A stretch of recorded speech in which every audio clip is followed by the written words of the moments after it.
Friends, आज हम दो बेलों की कथा कहानी का आधा भाग पढ़ेंगे। आधा हम कल समझा चुके हैं, जिसमें आपको बेल एक सीधा जानवर है इस बारे में बता दिया गया। अभी तक जो हमने कहानी पढ़ी उसमें बेल एक सीधा जानवर है इस बारे में जा चुका। हीरा और मोती की सच्ची दोस्ती के बारे में हम पढ़ लिया।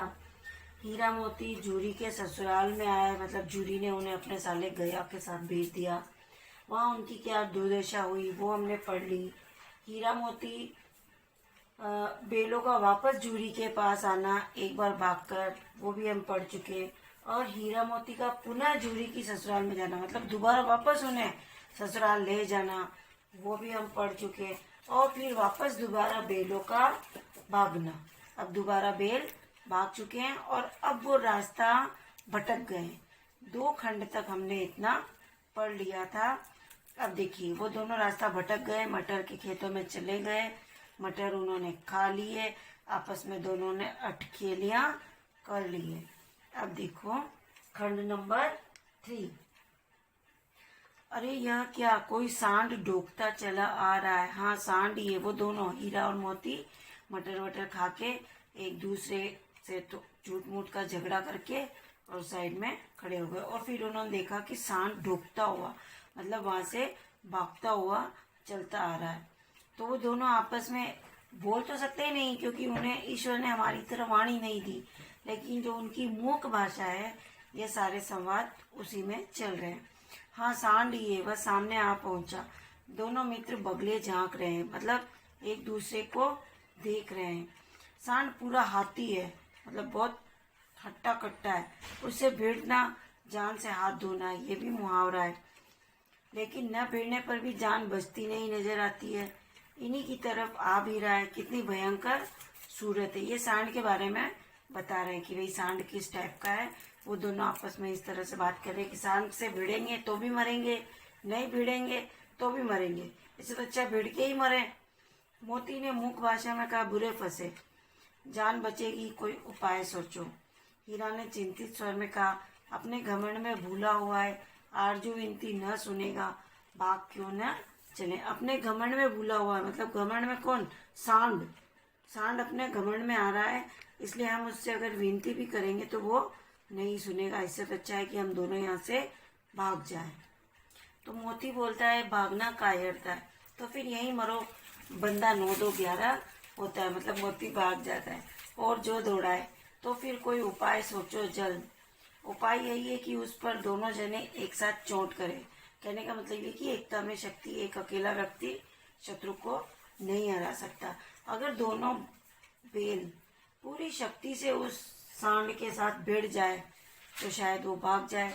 मैं आगे से रगेदता हूँ, तुम पीछे से रगेदो। मोती कह रहा है, मैं आगे से धक्का देता हूँ, तुम पीछे से धक्का दो। दोहरी मार पड़ेगी तो भाग खड़ा होगा। मेरी ओर झपटे, तुम बगल से उसके पेट में सींग घुसेड़ देना। जान जोखिम है, पर दूसरा उपाय नहीं है। ये दोनों बेलों ने उस सांड को भगाने का तरीका सोचा है। दोनों मित्र जान हथेलियों पर लेकर लपके। सांड को भी संगठित शत्रुओं से लड़ने का तजुर्बा न था। मतलब सांड तो अकेला, संगठित यानी मतलब एक साथ मिलकर शत्रुओं से लड़ने की उसको अनुभव नहीं था। वह तो एक शत्रु से मल्ल युद्ध करने का आदी था। जो ही हीरा पर झपटा, मोती ने पीछे से दौड़ाया। सांड उसकी तरफ मुड़ा तो हीरा ने रगेदा। सांड चाहता था कि एक एक करके दोनों को गिरा ले, पर ये दोनों भी उस्ताद थे, उसे वह अवसर न देते थे। एक बार सांड चिल्लाकर हीरा का अंत कर देने के लिए चला कि मोती ने बगल से आकर पेट में सींग भोंक दिया। सांड क्रोध में आकर पीछे फिरा तो हीरा ने दूसरे पहलू में सींग चुबा दिया। आखिर बेचारा जख्मी होकर भागा और दोनों मित्रों ने दूर तक उसका पीछा किया, यहाँ तक कि सांड बेदम होकर गिर पड़ा, मतलब बेहोश होकर। तब दोनों ने उसे छोड़ दिया। यहाँ पर क्वेश्चन बन सकता है कि हीरा और मोती ने सांड को किस प्रकार धूल चटा दी, या किस प्रकार उसे हरा दिया, या हीरा और मोती ने अपने शत्रु को किस प्रकार पछाड़ दिया। इस प्रकार से क्वेश्चन बनाकर आप इसमें से आंसर लिखिए। दोनों मित्र विजय के नशे में झूमते चले जाते थे। मोती ने अपनी सांकेतिक भाषा में कहा, मेरा जी तो चाहता था कि बच्चा को मार ही डालूं। ये बच्चा सांड के लिए बोल रहा है, क्योंकि दोनों ने ऐसे हट्टे कट्टे सांड को हरा दिया तो अब उनके लिए वो बच्चा हो गया।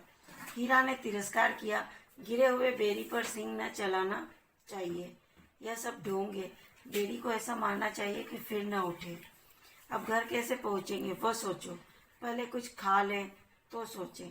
सामने मटर का खेत था ही, मोती उसमें घुस गया। हीरा मना करता रहा पर उसने एक न सुनी। अभी 2 ही 4 ग्रास खाए थे कि 2 आदमी लाठियां लिए दौड़ पड़े और दोनों मित्रों को घेर लिया। हीरा तो मेड़ पर था, मतलब किनारे पर निकल गया। मोती सींचे हुए खेत में था, मतलब खेत के बीच में। उसके खुर कीचड़ में धंसने लगे। पाँवों के नीचे जो खुर होते ना लोहे की, वो न भाग सका, पकड़ लिया। हीरा ने देखा संगी संकट में है, मतलब उसका मित्र, तो लौट पड़ा। फंसेंगे तो दोनों फंसेंगे। रखवालों ने उसे भी पकड़ लिया। देखिए, ऐसी होती है सच्ची मित्रता।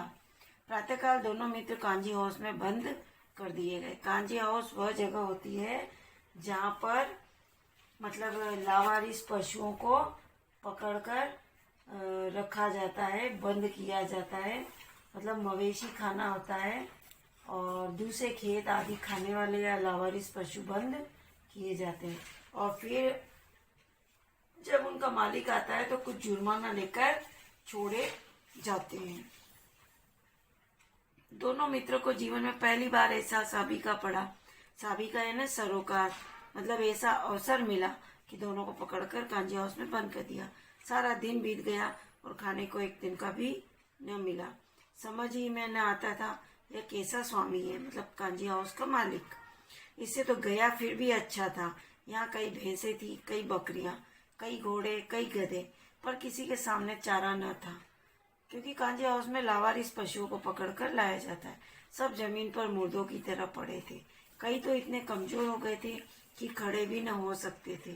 सारा दिन दोनों मित्र फाटक की ओर टकटकी लगाए ताकते रहे कि कोई आ जाए और उन्हें चारा लाकर दे दे या कोई लेने आ जाए, पर कोई चारा लेकर आता न दिखाई दिया। तब दोनों ने दीवार की नमकीन मिट्टी चाटनी शुरू की। मिट्टी थोड़ी सी खाने में देखो तो नमकीन सी लगती है, पर इससे क्या तृप्ति होती। रात को भी सब कुछ भोजन न मिला तो हीरा के दिल में विद्रोह की ज्वाला दहक उठी। मोती से बोला, अब तो नहीं रहा जाता मोती। मोती ने सिर लटकाए हुए जवाब दिया, मुझे तो मालूम होता है प्राण निकल रहे हैं। मुहावरे चैप्टर में बहुत सारे हैं जो आपको ढूंढने हैं वापस पढ़कर। इतनी जल्द हिम्मत न हारो भाई, यहाँ से भागने का कोई उपाय निकालना चाहिए। आओ दीवार तोड़ डालें। दोनों आपस में बातें कर रहे हैं।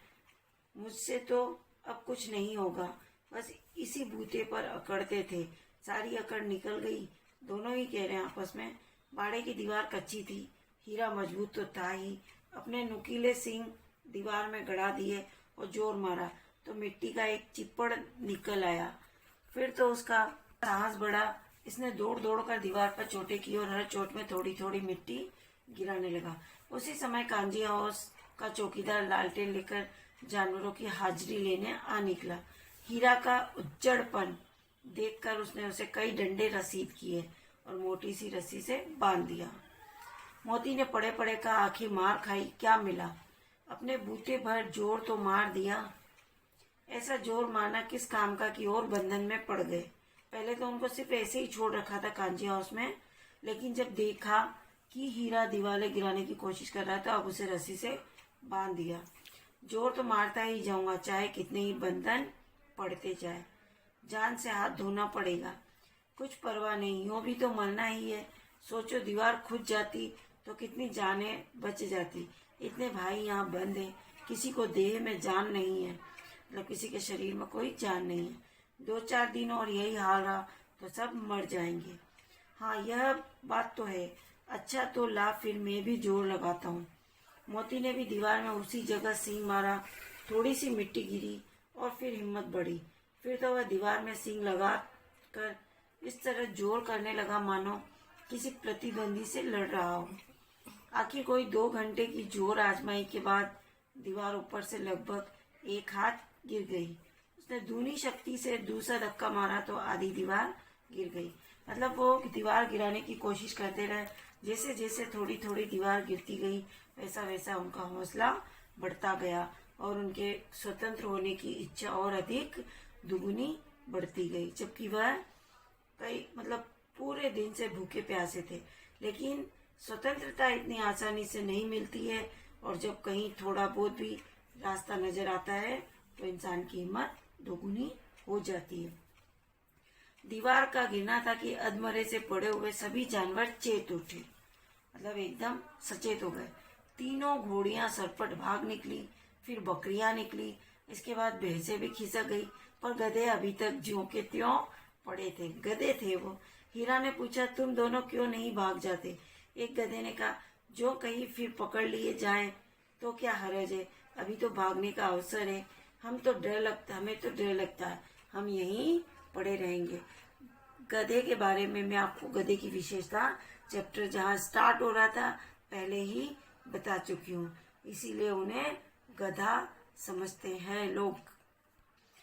आधी रात से ऊपर जा चुकी थी। दोनों गधे अभी तक खड़े सोच रहे थे कि भागे या न भागे, और मोती अपने मित्र की रस्सी तोड़ने में लगा हुआ था। जब वह हार गया तो हीरा ने कहा, तुम जाओ, मुझे यहीं पड़ा रहने दो, शायद कहीं भेंट हो जाए, मतलब वापस कहीं मिलना हो जाए। मोती ने आंखों में आंसू लाकर कहा, तुम मुझे इतना स्वार्थी समझते हो हीरा? हम और तुम इतने दिनों एक साथ रहे, आज तुम विपत्ति में पड़ गए तो मैं तुम्हें छोड़कर अलग हो जाऊं, ऐसा संभव नहीं है। हीरा ने कहा, बहुत मार पड़ेगी, लोग समझ जाएंगे यह तुम्हारी शरारत है। मोती गर्व से बोला, जिस अपराध के लिए तुम्हें तुम्हारे गले में बंधन पड़ा, मतलब रस्सी बांधी, उसके लिए अगर मुझ पर मार पड़े तो क्या चिंता। इतना तो हो ही गया कि 9-10 प्राणियों की जान बच गई, वे सब तो आशीर्वाद देंगे। यह कहते हुए मोती ने दोनों गधों को सींगों से मार मार कर बाड़े के बाहर निकाला और तब अपने बंधु के पास आकर सो रहा। भोर होते ही मुंशी और चौकीदार तथा अन्य कर्मचारियों में कैसी खलबली मची, इसके लिखने की जरूरत नहीं थी। खलबली इसलिए मची कि कांजी हाउस की दीवार गिर चुकी थी, सारे लावारिस पशु भाग चुके थे, इसलिए चौकीदार और मुंशी के बीच में खलबली मच गई, क्योंकि उनकी जिम्मेदारी है कांजी हाउस की देखरेख करने की। बस इतना ही काफी है कि मोती की खूब मरम्मत हुई और उसे भी मोटी रस्सी से बांध दिया गया। अब हम इसका 5 खंड पढ़ते हैं। 4 खंड में हमने यही पढ़ा कि मोती और हीरा को कांजी हाउस में लाकर किस तरह उनके साथ बदसलूकी की गई है। अब देखिए, 1 सप्ताह तक दोनों मित्र वहां बंधे पड़े रहे। किसी ने चारे का एक तृण भी न डाला, तिनका। हाँ, एक बार पानी दिखा दिया जाता था, यही उनका आधार था। दोनों इतने दुर्बल हो गए थे कि उठा तक न जाता था। ठठरियां निकल आई थी, मतलब हड्डियां। एक दिन बाड़े के सामने डुग्गी बजने लगी और दोपहर होते होते वहां 50-60 आदमी जमा हो गए, मतलब कांजी हाउस के सामने जो बाड़ा था, खुली जगह, वहां पर। तब दोनों मित्र निकाले गए और उनकी देखभाल होने लगी। लोग आकर उनकी सूरत देखते और मन फीका करके चले जाते। ऐसे मृतक बेलों का कौन खरीदार होता? कहने का मतलब उन दोनों की नीलामी हो रही थी वहां पर। लावारिस पशुओं को जब कोई लेने नहीं आता है तो उनकी नीलामी हो जाती है। अचानक एक दड़ियल आदमी, जिसकी आंखें लाल थी, दड़ियल यानी कसाई आदमी जो जानवरों को मारकर उनका मांस खाता है, और मुद्रा अत्यंत कठोर, मतलब उसके हाव भाव इतने सख्त, आया और दोनों मित्रों के कुल्लों में उंगली गोद कर मुंशी जी से बातें करने लगा। मतलब जो बेल थे उन दोनों के कुल्लों में उंगली डाली उसने। उंगली इसलिए डाली कि वो ये चेक कर रहा था कि उन दोनों बेलों के शरीर में मांस है या नहीं है, सिर्फ हड्डियां ही बची है। उसका चेहरा देखकर अंतर्ज्ञान से दोनों मित्रों के दिल कांप उठे। मतलब वो दोनों मित्र समझ गए थे कि ये धड़ेल आदमी हमारे अंदर उंगलियां डालकर, मतलब वो क्या चेक करना चाह रहा है और फिर वो क्या बातें कर रहा है उससे। तो दोनों ये बात समझ गए थे, इसलिए उन दोनों के दिल कांप उठे। वह कौन है और उन्हें क्यों टटोल रहा है, इस विषय में उन्हें कोई संदेह न हुआ। दोनों ने एक दूसरे को भीत नेत्रों से देखा और सिर झुका लिया, मतलब डरी हुई आंखों से देखा और सिर झुका लिया। तो देखिए, इसमें यह है कि कांजी हाउस के कर्मचारी दोनों बेलों को नीलाम करना चाहते थे। लोगों को नीलामी की सूचना देने के लिए बाड़े के सामने डुबकी बजाई जा रही थी। बाड़े के सामने जमा होने वाले लोग हीरा मोती को नीलामी में खरीदना चाहते थे। हीरा मोती को कांजी हाउस में खाने के लिए कुछ भी नहीं दिया जाता था। इस कारण वे अत्यंत दुर्बल हो गए थे। उनकी दशा देखकर खरीदने को आए लोगों का मन फीका हो जाता था। वे वापस लौट जाते थे। पर जो कसाई आदमी था वह हीरा मोती का वध करके उनका मांस बेचना चाहता था। इसी कारण वह उनके कुल्लों में उंगली गोदकर मांस का अंदाजा लगा रहा था। उसके हाव भाव और व्यवहार से हीरा मोती उसका इरादा जान गए थे और आने वाली मृत्यु के कारण उनके मन में भयभीत हो उठे। तो इस पैराग्राफ से आप कई क्वेश्चन बना सकते हैं, जैसे ये कि बाड़े के सामने डुग्गी क्यों बजाई जा रही थी, बाड़े के सामने लोगों के जमा होने का क्या कारण था, हीरा मोती की सूरत देखकर लोगों का मन फीका क्यों हो जाता था, धड़ेल आदमी से हीरा मोती के भयभीत होने का क्या कारण था। इस प्रकार से आप क्वेश्चन बना सकते हैं। अब देखिए आगे, हीरा ने कहा गया के घर से नाहक भागे, अब जान न बचेगी। कि भाई गया के घर से हम बेकार में ही भागे, अब हमारी जान निश्चित जाने वाली है। मोती ने अश्रद्धा के भाव से उत्तर दिया, मतलब बिना श्रद्धा के भाव से। कहते हैं भगवान सबके ऊपर दया करते हैं, उन्हें हमारे ऊपर क्यों दया नहीं आती। भगवान के लिए हमारा मरना जीना दोनों बराबर है। चलो अच्छा ही है, कुछ दिन उसके पास तो रहेंगे। एक बार भगवान ने उस लड़की के रूप में हमें बचाया था, क्या अब न बचाएंगे। यह आदमी छुरी चलाएगा, देख लेना। तो क्या चिंता है, मांस खाल सींग हड्डी सब किसी न किसी काम आ जाएंगे। नीलाम हो जाने के बाद दोनों मित्र उस धड़ियल के साथ चले। दोनों की बोटी बोटी कांप रही थी, मतलब शरीर की चमड़ी चमड़ी। बेचारे पांव तक न उठा सकते थे डर के मारे, क्योंकि अब उन्हें धड़ियल आदमी ले जा रहा है कसाई, तो मार काट के उसके हाथ पैर वेर हड्डियां वड्डियां सब बेच देगा, मांस बेच देगा। पर भय के मारे गिरते पड़ते भागते जाते थे, क्योंकि वह जरा भी चाल धीमी हो जाने पर जोर से डंडा मार देता था। राह में गाय बैलों का एक रेवड़ हरे हरे हार में चरता नजर आया, मतलब हरे हरे खेतों में। रेवड़ यानी जहाँ पे गाय बैल एक साथ बहुत सारे इकट्ठे होकर जा रहे थे मतलब सभी जानवर प्रसन्न थे, चिकने चप्पल, कोई उछलता था, कोई आनंद से बैठा था, क्योंकि उन्होंने तो बहुत टाइम हो गया था खाना, मतलब उनको तो भोजन मिल रहा था। कोई आनंद से बैठा पागुर करता था, मतलब जुगाली करता था। कितना सुखी जीवन था इनका, पर कितने स्वार्थी है सब। किसी को चिंता नहीं कि उनके दो भाई बदिक के हाथ पड़े, कैसे दुखी है। बदिक यानी यहाँ पर कसाई। तो वे दोनों ये सब सोचते जा रहे थे कि कसाई के हाथ जाते हुए हीरा मोती ने देखा कि गाय और बैलों का एक समूह चरागाह में आराम से आजादी से चर रहा था।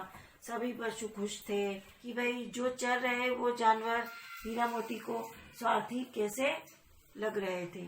कहने का मतलब ये कि अंग्रेजी शासन के विरुद्ध स्वतंत्रता आंदोलन के समय भारतीय लोगों का व्यवहार भी बहुत कुछ ऐसा ही था। हीरा मोती जैसे स्वतंत्रता के लिए जूझने वाले देशभक्तों को अत्याचार सहने पड़ रहे थे, मतलब ऐसी ही परिस्थितियां थी जब हमारा देश गुलाम था। और दूसरी ओर स्वतंत्रता का मूल्य न समझने वाले लोग थे, जो सुख सुविधाएं भोगने में मस्त थे।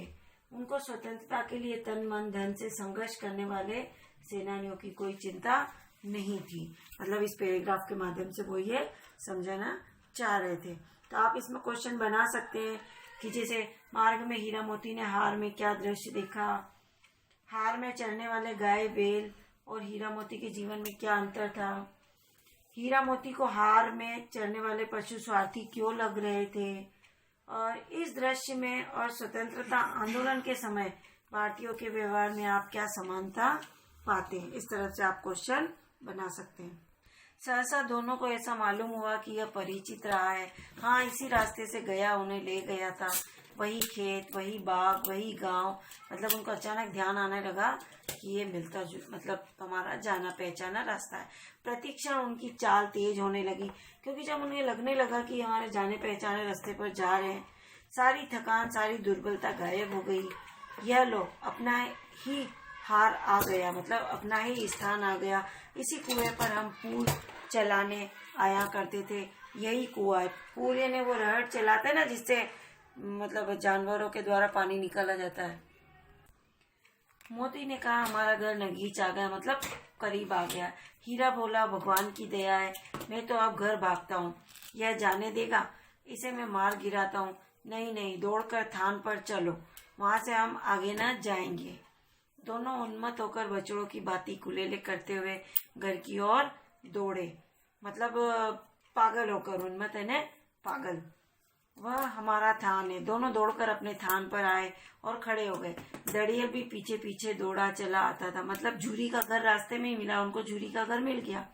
झूरी द्वार पर बैठा धूप खा रहा था। बेलों को देखते ही दौड़ा और उन्हें बारी बारी से गले लगाने लगा। मित्रों की आंखों से आनंद के आंसू बहने लगे। एक झूरी का हाथ चाट रहा था। दड़ियल ने जाकर बेलों की रस्सियां पकड़ ली। झूरी ने कहा, मेरे बेल है। तुम्हारे बेल कैसे हैं? मैं मवेशी खाने से नीलाम लिए आता हूँ। मैं तो समझा हूँ चुराए लिए आते हो। चुपके से चले जाओ, मेरे बेल हैं, मैं बेचूंगा तो बिकेंगे। किसी को मेरे बेल नीलाम करने का क्या अख्तियार है, मतलब अधिकार है? जाकर थाने में रपट कर दूंगा। मेरे बेल है, इसका सबूत यह है कि मेरे द्वार पर खड़े हैं। दड़ियल झल्लाकर बेलों को जबरदस्ती पकड़ ले जाने के लिए बढ़ा। उसी वक्त मोती ने सिंह चलाया। दड़ियल पीछे हटा। मोती ने पीछा किया। दड़ियल भागा। मोती पीछे दौड़ा। गांव के बाहर निकल जाने पर वह रुका, पर खड़ा दड़ियल का रास्ता देख रहा था। दड़ियल दूर खड़ा धमकियां दे रहा था, गालियां निकाल रहा था, पत्थर फेंक रहा था, और मोती विजयी शूर, मतलब विजयी वीर की भांति उसका रास्ता रोके खड़ा था। गांव के लोग यह तमाशा देखते थे और हंसते थे। जब दड़ियल हार कर चला गया तो मोती अकड़ता हुआ लौटा, मतलब जैसे उसने कोई जंग जीत ली हो।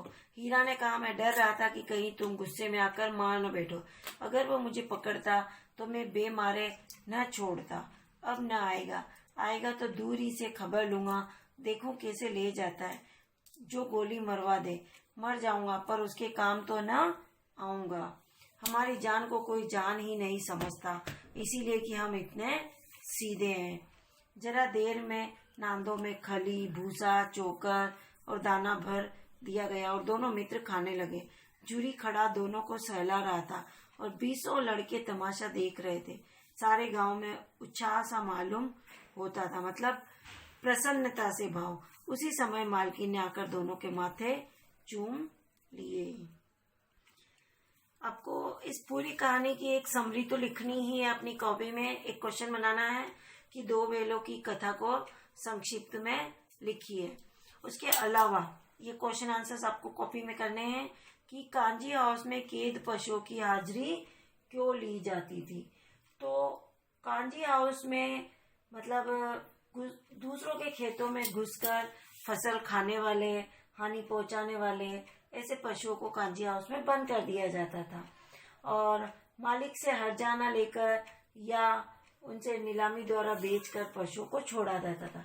तो ये कांजी हाउस के जो कर्मचारियों की ये जिम्मेदारी थी कि वे तब तक पशुओं को सुरक्षित रखे कि जब तक उनका मालिक न आ जाए, ताकि उन्हें कोई हर्जाना मिल सके। इसी कारण रोज उनकी हाजिरी लेकर यह निश्चित किया जाता था कि कोई पशु कहीं भाग तो नहीं गया है। छोटी बच्ची को बैलों के प्रति प्रेम क्यों उमड़ आया। छोटी बच्ची की माँ नहीं थी और जो माँ थी वह सौतेली माँ थी। वह उसे बहुत कष्ट देती थी, मारती थी, पीटती थी और बैलों को भूखा और पीटता देख उसे अपने समान दर्द महसूस होता था। उस बच्ची को भी ऐसा ही लगता था, अतः उसे उन दुखी बैलों से सहानुभूति हो गई थी। इसलिए बैलों के प्रति उसका प्रेम उमड़ आया। वे भी उसी की तरह प्रेम के भूखे थे। कहानी में बैलों के माध्यम से कौन कौन से नीति विषयक मूल्य उभर कर आए हैं। तो देखिए, सबसे पहले तो मतलब ज्ञानप्रद बातें उभर कर आई है, कहने का मतलब ये है। तो देखिए कि अत्यंत सीधापन संसार में कष्टदायक होता है। सीधे व्यक्ति को लोग गधा कहकर पुकारते हैं, तो हमें इतना सीधा भी नहीं रहना चाहिए। और दूसरी बात, मनुष्य को सज्जनता न छोड़ते हुए अपने अधिकारों के लिए लड़ना चाहिए। जिस प्रकार से इसमें ये दोनों बैल अपने अधिकारों के लिए लड़े। और अत्यंत सीधापन, जैसे यहाँ पर गधे के लिए कहा गया है। संकट के समय अपने मित्र की सहायता करने वाला मनुष्य ही सच्चा मित्र होता है। जैसे हीरा मोती दोनों जब मुसीबत में फंस जाते तो एक दूसरे को छोड़कर नहीं जाते थे, मतलब उन्होंने अपनी मित्रता पूरी वफादारी से निभाई। और स्वाधीन जीवन ही सबसे बड़ा सुख है। पराधीन रहकर सुख भोगना निंदनीय है। इसलिए वो दोनों आजाद होना चाहते थे।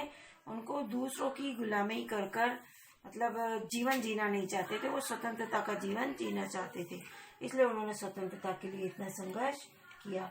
देश को पराधीनता से मुक्त करने के लिए त्याग और बलिदान करने वाले सेनानियों की उपेक्षा करके सुख सुविधाओं में मस्त रहने वाले लोग देशद्रोही और स्वार्थी होते हैं। ये भी हमें इन चैप्टर से सीखने को मिला है।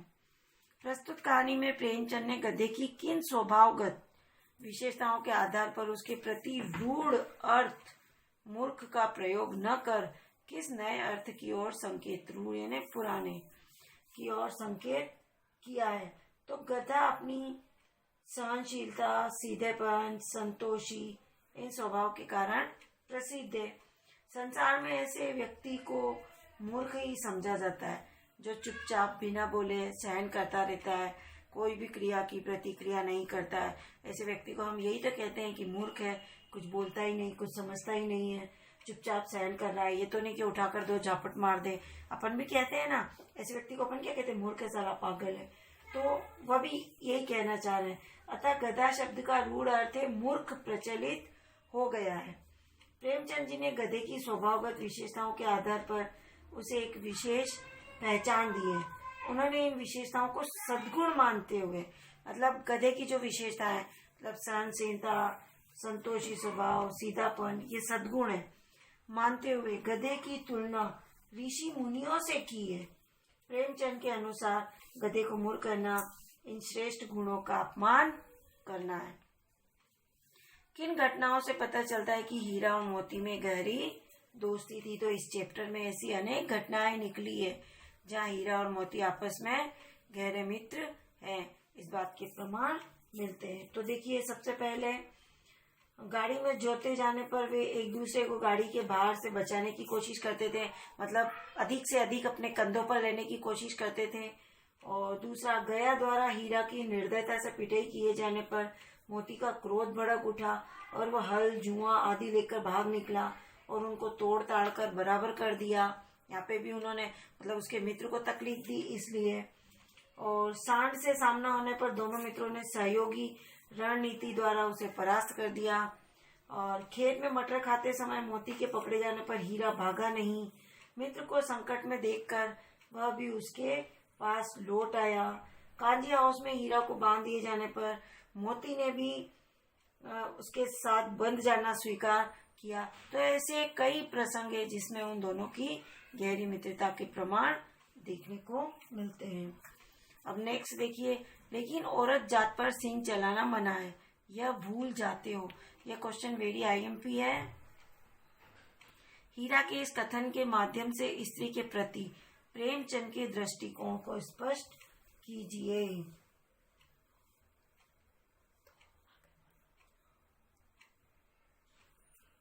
इस कथन से ज्ञात होता है कि प्रेमचंद स्त्रियों के प्रति आदर भाव रखने और उन पर बल प्रयोग न किए जाने के समर्थक थे।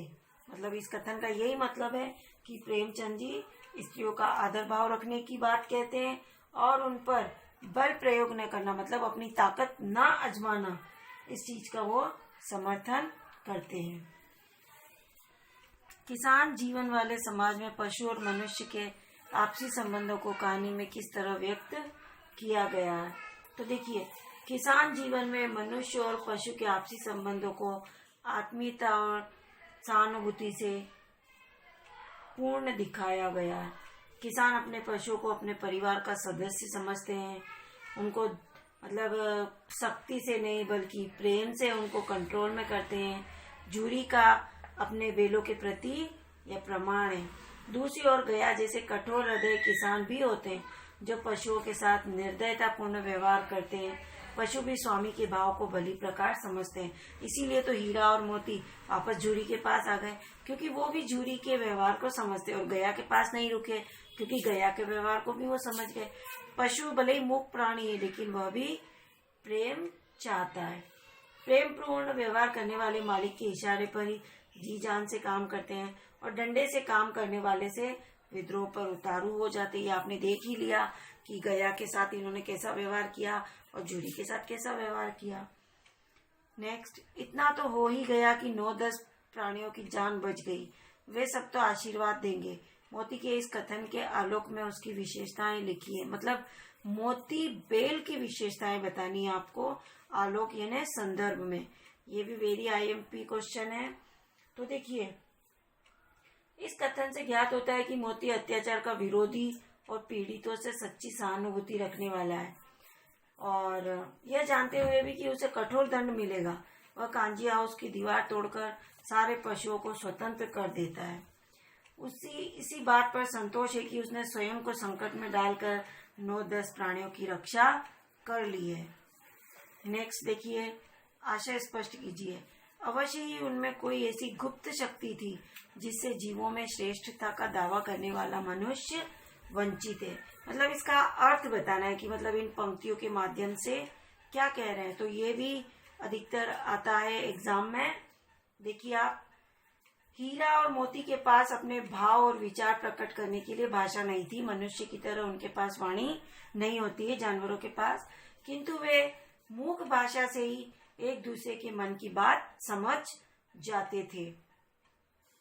उनमें एक गुप्त शक्ति थी जो ईश्वर प्रत्येक पशु और पक्षी जानवरों के अंदर मतलब डालते हैं। मनुष्य भले ही अपने को सारे प्राणियों में श्रेष्ठ समझता हो, लेकिन उसके पास यह शक्ति नहीं होती है जो जानवरों के पास होती है, गुप्त शक्ति। उसे बोलकर ही अपने भाव और विचार प्रकट करने पड़ते हैं मनुष्य को, और जानवरों के पास गुप्त शक्ति होती है जिसे वो बोलकर प्रकट नहीं करते, चुप रहकर ही अपने भाव प्रकट करते हैं। उस एक रोटी से उनकी भूख तो क्या शांत होगी, पर दोनों के हृदय को मानो भोजन मिल गया हो। तो देखो, हीरा और मोती के व्यवहार से चिढ़कर गया ने उनको सूखा भूसा डाल दिया। इस अपमान से दोनों के मन में बड़ा दुख और क्रोध उत्पन्न हुआ। तभी एक छोटी सी प्यारी सी बच्ची ने आकर उन्हें एक एक रोटी खिलाई। इस एक रोटी से उनकी भूख तो शांत नहीं हुई, होनी नहीं थी इतना बड़ा शरीर और एक एक रोटी, लेकिन लड़की के प्रेम पूर्ण व्यवहार से उनके हृदय तृप्त हो गए थे। प्रेम और सहानुभूति के भूखे थे वे। अब नेक्स्ट देखिए, गया ने हीरा मोती को दोनों बार सूखा भूसा खाने के लिए दिया, क्योंकि यहाँ पर वैकल्पिक के 4 ऑप्शन दे रखे हैं, 4 में ये ग वाला सही है। वह हीरा मोती के व्यवहार से बहुत दुखी था, इसलिए उसने उनको सूखा भूसा और खाने के लिए ये दिया था। नेक्स्ट, हीरा और मोती ने शोषण के खिलाफ आवाज उठाई, लेकिन उसके लिए प्रताड़ना भी सही। हीरा मोती की इस प्रतिक्रिया पर तर्क सहित अपने विचार प्रकट कीजिए। यह आप स्वयं करेंगे, इसमें आपको अपने ही विचार लिखने हैं, तो आप स्वयं इसको रफ कॉपी में लिखने की कोशिश करेंगे। क्या आपको लगता है कि यह कहानी आजादी की लड़ाई की ओर भी संकेत करती है? तो यह भी आप स्वयं करेंगे। उसके बाद आता है भाषा अध्ययन। बस इतना ही काफी है, फिर मैं भी जोर लगाता हूँ। ये ही और भी, इन 2 शब्द पर मतलब अधिक जोर दिया गया है। तो वाक्य में जिन शब्दों पर अधिक बल लगाकर प्रयोग किया जाता है वे निपात कहलाते हैं। निपात की डेफिनेशन आपको लिखाई थी वर्ण विचार में। जैसे ही भी वाक्य में किसी बात पर जोर देने का काम कर रहे हैं, ऐसे शब्दों को निपात कहते हैं।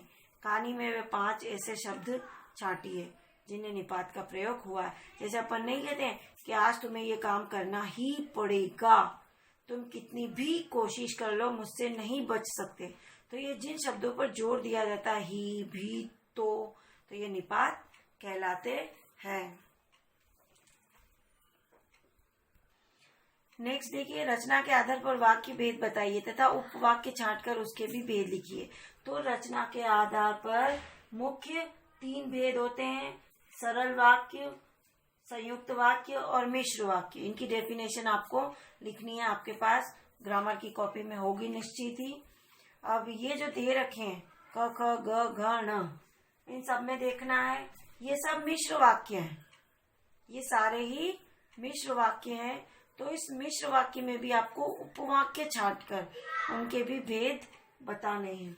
तो सबसे पहला वाक्य देखिए, दीवार का गिरना था कि अधमरे से पड़े हुए सभी जानवर चेत उठे। तो इसमें दीवार का गिरना था, ये प्रधान उपवाक्य है। और कि अधमरे से पड़े हुए सभी जानवर चेत उठे, यह आश्रित क्रिया विशेषण उपवाक्य। मिश्र वाक्य में आपको पता है कि प्रथम उपवाक्य प्रधान होता है और सेकेंड वाला उस पर आश्रित होता है, यानी डिपेंड होता है, वहीं पर मिश्र वाक्य होता है। ऐसा ही ये सेकेंड है, सहसा एक दड़ियल आदमी जिसकी आंखें लाल थी और मुद्रा अत्यंत कठोर आया। तो इसमें प्रधान उपवाक्य है, सहसा एक दड़ियल आदमी, सहसा एक दड़ियल आदमी आया, ये प्रधान उपवाक्य है। और आश्रित विशेषण कि भाई जिसकी आंखें लाल थी, और आश्रित विशेषण उपवाक्य मतलब इसमें दो आश्रित वाक्य है, और मुद्रा अत्यंत कठोर, इसमें दो आश्रित वाक्य। प्रधान उपवाक्य तो एक ही है। हीरा ने कहा गया के घर से नाहक भागे, नाहक है ना बेकार में, तो इसमें हीरा ने कहा, यह आपका प्रधान उपवाक्य है। आश्रित संज्ञा उपवाक्य, गया के घर से नाहक भागे, गया व्यक्ति का नाम है इसलिए संज्ञा उपवाक्य कहा है। और यहाँ पर विशेषण उपवाक्य इसलिए कहे क्योंकि जिसकी आंखें लाल थी, ये जिसकी विशेषण है और विशेषण है इसलिए। और इसमें अधमरे हुए से कि अधमरे से पड़े हुए सभी जानवर चेत उठे, तो ये पड़े हुए से ये क्रिया है, तो ये क्रिया उपवाक्य, क्रिया विशेषण उपवाक्य है, और ये विशेषण उपवाक्य और ये संज्ञा उपवाक्य है। अब नेक्स्ट देखिए, मैं बेचूंगा तो बिकेंगे, इसमें प्रधान उपवाक्य है, तो बिकेंगे, ये प्रधान है, इसमें इस पर सेकेंड वाला प्रधान है, यानी ये मुख्य है। और आश्रित ये है कि मैं बेचूंगा, मैं बेचूंगा आश्रित है, और ये भी क्रिया विशेषण वाला आश्रित उपवाक्य। उसके बाद आता है आपका नेक्स्ट, अगर वह मुझे पकड़ता है तो मैं बे मारे न छोड़ता। तो यहाँ पर प्रधान उपवाक्य, मैं बे मारे न छोड़ता, ये प्रधान है इसमें, और अगर वह मुझे पकड़ता है तो ये क्रिया विशेषण उपवाक्य है। तो ये आपको कॉपी में करना है। उसके बाद पूरी कहानी पढ़नी है, जहाँ जहाँ मुहावरे का प्रयोग हुआ है अंडरलाइन करना है, वो आपको ढूंढना है स्वयं। और अब ये चैप्टर, ये कहानी यहीं समाप्त होती है। धन्यवाद। सारे क्वेश्चन आंसर्स आपको कॉपी में करने हैं, और पूरी कहानी की समरी आपको अनिवार्य रूप से कॉपी में लिखनी है।